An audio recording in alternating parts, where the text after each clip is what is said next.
Rage games are infamous in the gaming community as games that make any player want to rip their hair out.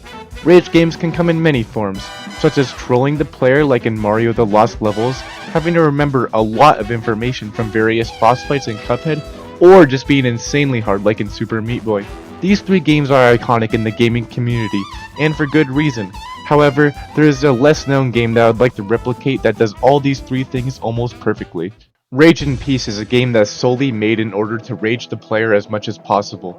Rage in Peace uses random hidden objects to surprise the player. These objects can range from a random snake to a fast falling block. At first, this way of game design may seem illogical and unfun, but I think it's actually a stroke of genius. As I stated earlier, Rage games use trolling, memory, and difficulty to cause the player to rage as much as possible. Rage in Peace uses all of these by trolling the player with very strange traps throughout the level, having the traps always activate in the same place and order, forcing the player to memorize where they are. And finally, Rage in Peace has very difficult boss fights and unforgiving checkpoints to add to the difficulty. Due to all of these, Rage in Peace is a phenomenal Rage game, and the one I want to replicate. Even though I shared how to make a good Rage game, you may be asking why I even want to incorporate Rage into my game. I have two reasons for wanting to add Rage into this game. In one of my previous videos, I stated that I wanted to make the world's hardest platformer. So what better way to make it challenging than incorporating Rage into it?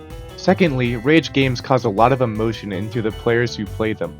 Most of us have heard of Super Meat Boy or Cuphead because of them being Rage games. As humans, we remember what makes us show a lot of emotion. So what better way to have someone remember my game than to make them feel a lot of emotion? Remember when I mentioned earlier how Rage in Peace has random falling platforms? Well, I wanted to use these platforms for myself. I added these platforms into a temple level I am working on and had these platforms somewhat look like the tiles of the level.